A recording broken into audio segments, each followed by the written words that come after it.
Maya worked nights at the big radio telescope station outside of town, while most people slept. She listened to sounds from space.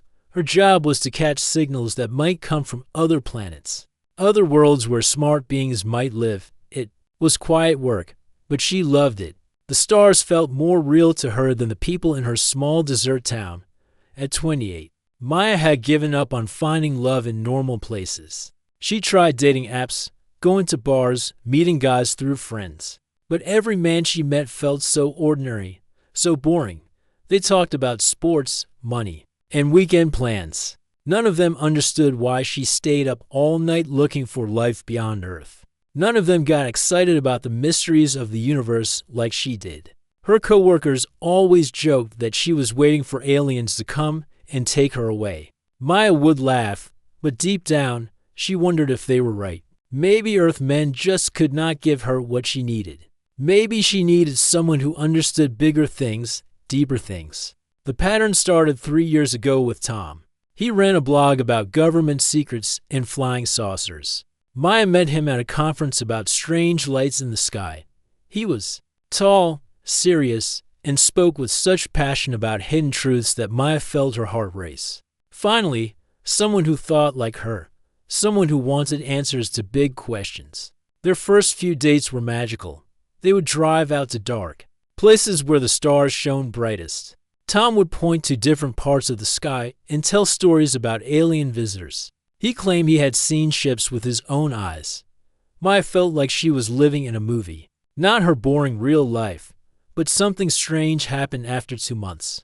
The more Maya tried to get close to Tom, the more distant he became. When she asked about meeting his family, he would change the subject to conspiracy theories. When she wanted to make future plans, he would start talking about how the world might end soon. It was like he put up a wall every time things got personal. Maya told herself this was just how special men acted. Tom was not like regular guys because he understood important things. His distance meant he was thinking about bigger problems than normal relationships. She convinced herself that loving someone extraordinary meant accepting that they could not always be there for her. The relationship ended when Tom simply stopped calling. No explanation, no goodbye. One day his phone went straight to voicemail and stayed that way. Maya drove to his apartment and found it empty. The neighbors said he left town suddenly, something about following a new lead on alien activity. Maya felt crushed, but she also felt something else. She felt more alive than she had in months. Even though Tom had hurt her, being with him had been exciting in ways her previous relationships never were. Regular breakups made her sad. This one made her feel like she had touched something magical and lost it. 6 months later, Maya met Dr. Peterson at a lecture about life on other planets. He was a real scientist with degrees and published papers. When he spoke about the possibility of intelligent beings in distant galaxies, Maya felt that same electric feeling she had with Tom. Here was another man who understood the bigger picture. Dr. Peterson was more stable than Tom. He had a real job, a nice house, and impressive friends. But the same pattern started again. In public, he was charming and brilliant. He could talk for hours about the wonders of space and the questions that kept scientists awake at night. Maya felt proud walking beside him at science events. But in private, Dr. Peterson became cold and unreachable. He would spend their dates checking his phone or thinking about his research. When Maya tried to talk about her feelings or their future together, his eyes would glaze over like she was speaking a foreign language. He was physically there but emotionally somewhere else. Entirely, Maya started to notice that she always felt lonely when she was with him. They could sit in the same room for hours without really connecting. Dr. Peterson treated her more like a pleasant distraction than someone he truly cared about. But Maya told herself this was the price of being with someone important, someone whose mind was on higher things. The breaking point came on her birthday. Maya had hoped they might do something special together, maybe have a real conversation about where their relationship was going. Instead, Dr. Peterson spent the entire dinner talking about a new telescope project. When Maya finally got upset and asked if he even remembered what day it was, he looked genuinely confused. That night, Maya realized something painful but true. She was not in a relationship at all. She was just keeping company with someone who barely knew she existed. Dr. Peterson was so focused on finding life in outer space that he could not see the life sitting right next to him. Still, when that relationship ended, Maya felt the same confusing mix of pain and excitement. Being with unavailable men hurt, but it also made her feel special. Like she was different from other women who settled for ordinary love. Like she deserved something bigger and more mysterious than what most people had.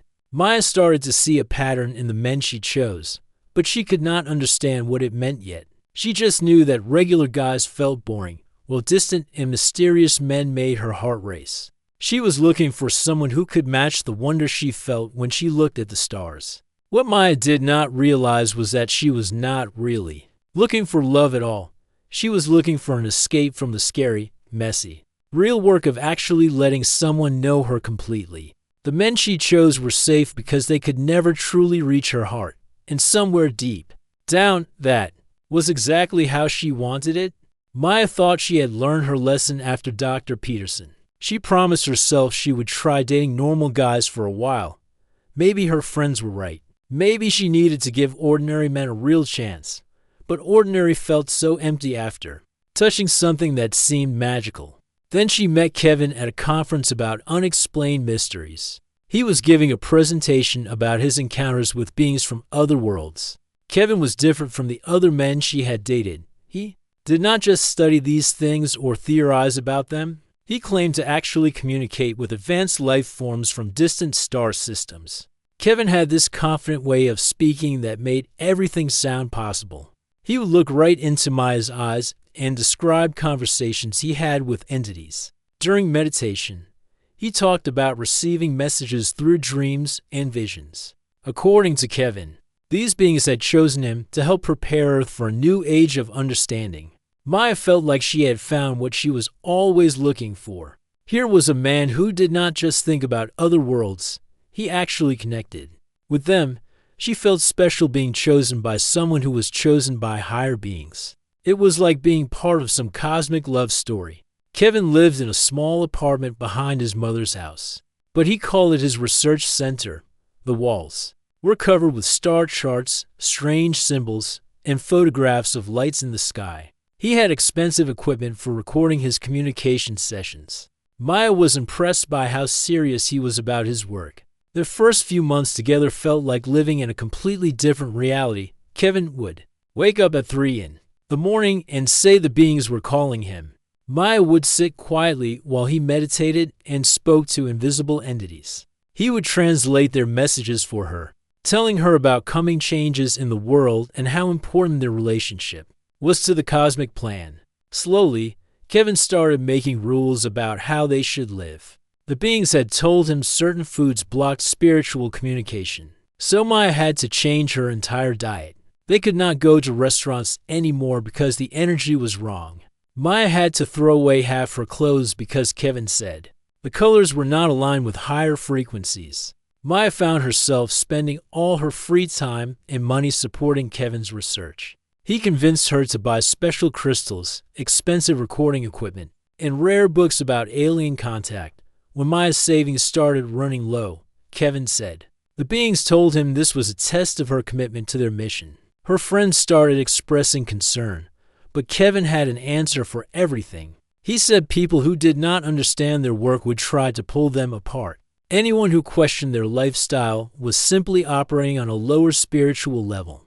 Maya began to distance herself from friends and family who worried about her. Kevin's demands became stranger and more controlling. He said they needed to follow specific sleep schedules to stay connected with the cosmic cycles. Maya had to ask permission before making any major decisions because everything had to be approved by the beings first. She started feeling like a prisoner in her own life. The worst part was that Maya never felt truly close to Kevin, even though she was changing everything for him. He was so focused on his cosmic communications that he barely paid attention to her as a real person. She felt like she was dating the beings he talked to more than dating him. But she told herself this was what it meant to be with someone truly special. Kevin would spend hours describing his conversations with advanced entities, but he could never have a real conversation about their relationship. When Maya tried to talk about her feelings or concerns, he would say she was being negative and blocking the spiritual energy. Every problem became her fault for not being evolved enough. Maya started having doubts, but pushed them away. She had invested too much to give up now. She had lost friends, spent her savings, and changed her entire life. If she admitted this was wrong, what did that say about her judgment? What did that say about the past year of her life? The final blow came on a Tuesday evening. Maya had been feeling especially lonely and disconnected. She tried to talk to Kevin about planning a real vacation together, just the two of them. She wanted to reconnect as a couple, not just as cosmic mission partners. Kevin listened with that blank expression he got when she talked about earthly concerns. Then he closed his eyes and went into one of his communication trances. After 20 minutes, he opened his eyes and delivered the message that would end everything. The beings had told him that Maya was holding back his spiritual progress. Her energy was not compatible with the important work he needed to do. They had instructed him to find a new partner who was more advanced on the spiritual path. Kevin delivered this news like he was reading the weather forecast. Maya felt like the ground had disappeared beneath her feet after giving up everything. For this relationship, she was being rejected by invisible beings she had never met. The man she had tried so hard to support was calmly explaining why she was not good enough for his cosmic mission. That night, Maya sat alone in her apartment looking at the damage. Her bank account was empty from buying Kevin's equipment. She had alienated most of her friends by choosing him over them repeatedly. Her work performance had suffered because she was always tired from following his strange schedules. But the deepest pain was realizing how completely she had lost herself. Maya had spent months trying to become worthy of Kevin's attention. By changing everything about who she was, she had twisted herself into knots trying to fit into his world, only to be told she still was not enough. For the first time in years, Maya had to face a terrible truth. She had not been in love with Kevin or any of the men before him. She had been in love with the idea of being special, of being chosen, of being part of something bigger than ordinary life. But chasing that feeling had led her further away from real connection than ever before. Sitting in her empty apartment, surrounded by expensive spiritual equipment she could not afford, Maya finally understood that something was very wrong with how she chose men. But understanding the problem and knowing how to fix it were two very different things. Maya spent 3 weeks hiding in her apartment after Kevin left. She called in sick to work and ignored calls from friends. She felt too ashamed to explain what had happened. How could she tell people that she had given up everything for a man who claimed to talk to aliens? How could she admit that she had been so completely fooled? Her sister Lisa finally had enough of the silence. She flew in from across the country without warning and showed up at Maya's door with groceries. In a determined look, Lisa took one look at Maya's empty refrigerator, unpaid bills, and the expensive spiritual equipment scattered around the apartment, and immediately understood how bad things had gotten. Lisa was 3 years younger than Maya, but had always been the practical one. While Maya studied stars, Lisa worked in business and had a steady boyfriend she planned to marry next year. Maya had always thought Lisa's life was boring, but now she envied her sister's simple happiness and stability. The conversation that followed was the hardest Maya had ever had. Lisa did not sugarcoat anything. She laid out the facts with painful clarity. Maya had spent the last 5 years choosing men who treated her terribly, all while telling herself she was looking for something special. Each relationship had left her more isolated and more broke than the last. Maya tried to defend her choices at first. She insisted that she was different from other women, that she needed more than ordinary love could offer. She argued that the men she chose were just more complex and evolved than regular guys. But even as she said the words, they sounded hollow and ridiculous. Lisa asked the question that changed everything. She wanted to know what Maya was so afraid of that she kept running toward men who could never really love her back. What was so scary about being with someone who actually wanted to be close to her?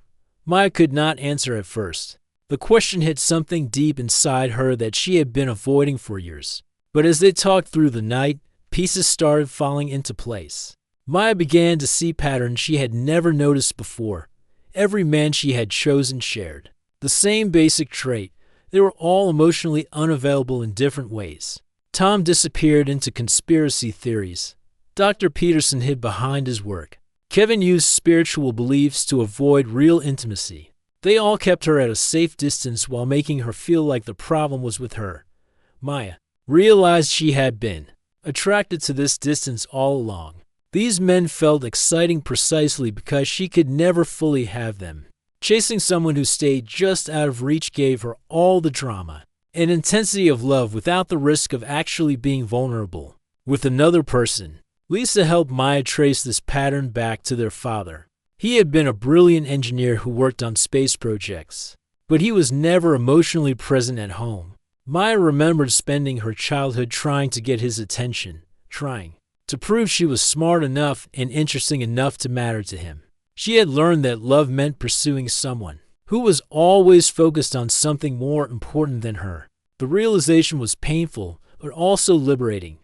Maya was not unlucky in love. She was not too special for ordinary relationships. She was simply repeating an old pattern that had started in childhood. She was looking for men who felt familiar, even though familiar meant unavailable and hurtful. Maya decided to take a complete break from dating.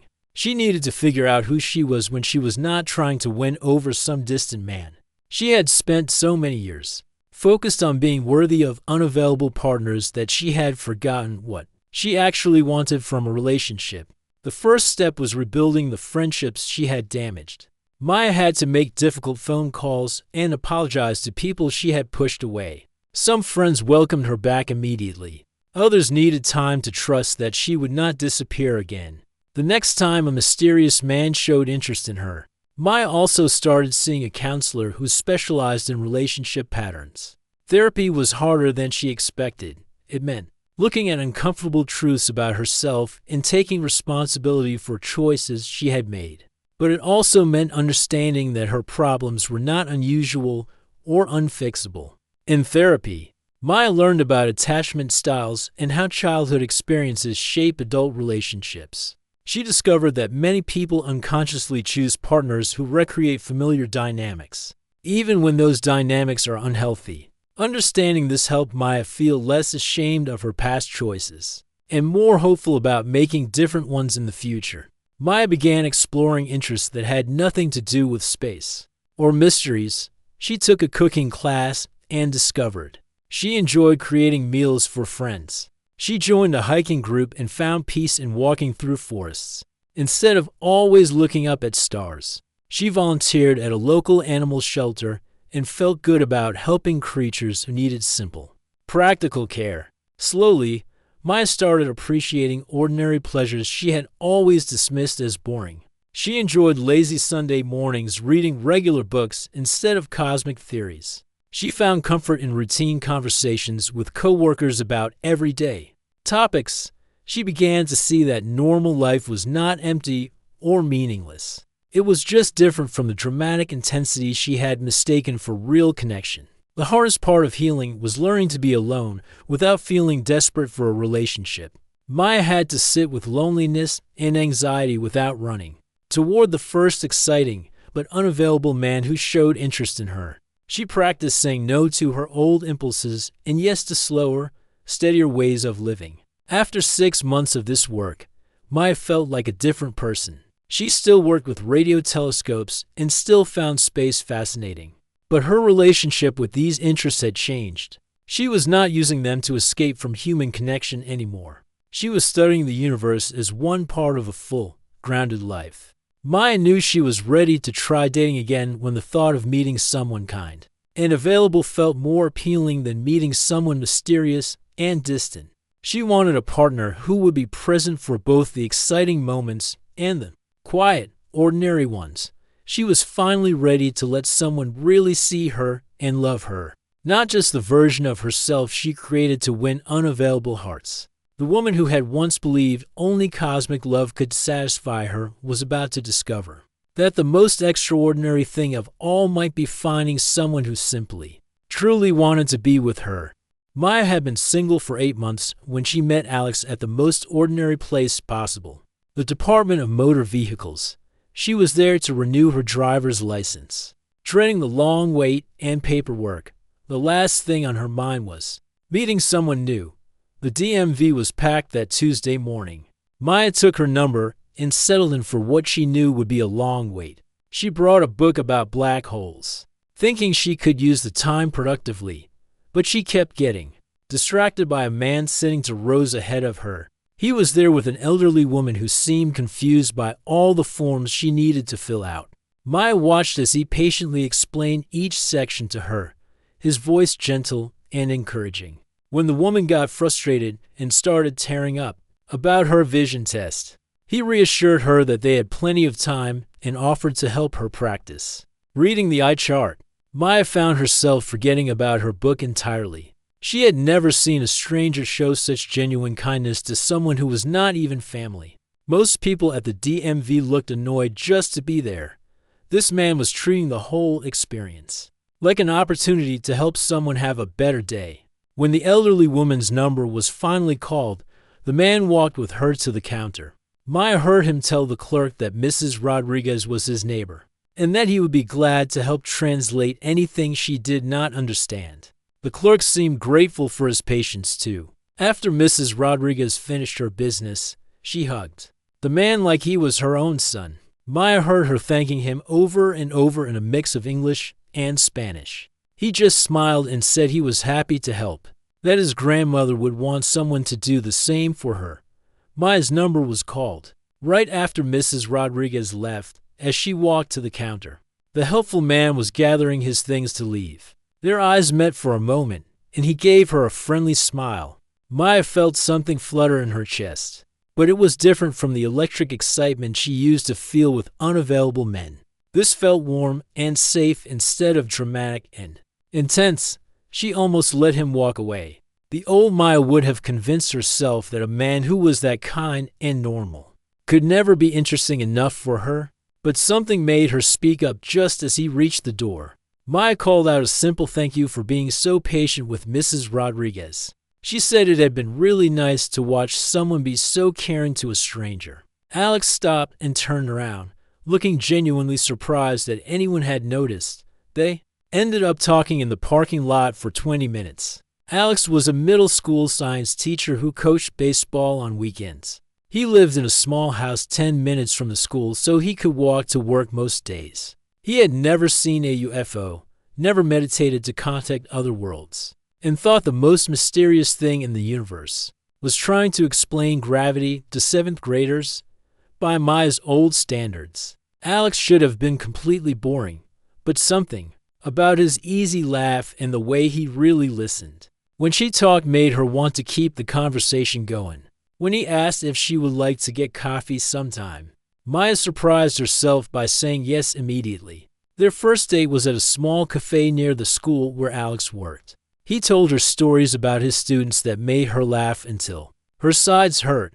When Maya mentioned her work with radio telescopes, Alex asked questions that showed he was genuinely interested, even though space science was not his area. What struck Maya most was how present Alex was during their conversation. He was not checking his phone or thinking about something else. He was not trying to impress her with mysterious knowledge or cosmic insights. He was just there with her, enjoying getting to know another person. Alex told her about his family, his hobbies, and his dream of taking his students on a camping trip where they could see the stars. Without city lights, he was completely open about his life in a way that Maya had never experienced with a man before. There were no secrets, no hidden depths, no walls to break down. After coffee, Alex walked Maya to her car. When she mentioned that she was nervous about driving home because one of her headlights was out, he offered to follow her to make sure she got there safely. It was such a simple, thoughtful gesture that Maya felt tears in her eyes. Their second date was even better. Alex invited Maya to one of his nephew's baseball games. Maya had never been to a Little League game before and was not sure what to expect. But watching Alex cheer for all the kids, not just his nephew, and seeing how the players lit up when Coach Alex encouraged them made Maya see a side of life she had been missing. During the seventh inning stretch, Alex's nephew ran over to meet Maya. He was 8 years old and missing his front teeth, and he wanted to know if Maya was going to marry his uncle Alex. Maya was mortified, but Alex just laughed and told his nephew that they were still getting to know each other. What amazed Maya was how comfortable she felt with Alex's family and friends. There was no pressure to be anyone other than herself. She did not have to prove she was spiritual enough, or intellectual enough, or mysterious enough. Alex seemed to like her exactly as she was.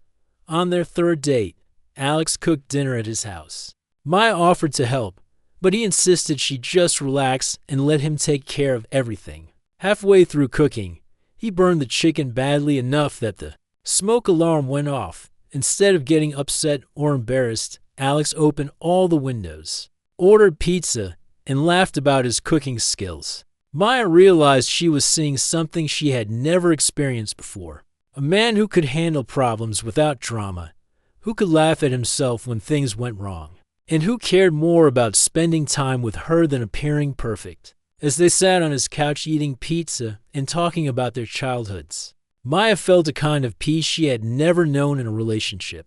There was no mystery to solve, no emotional distance to bridge, no complex personality to figure out. Alex was exactly who he appeared to be, kind, stable, present, and genuinely interested in building something real with her. For the first time in her life, Maya was not trying to win over someone who was barely paying attention to her. Instead, she had found someone who was choosing her clearly and simply, someone who showed up for her consistently without games or confusion.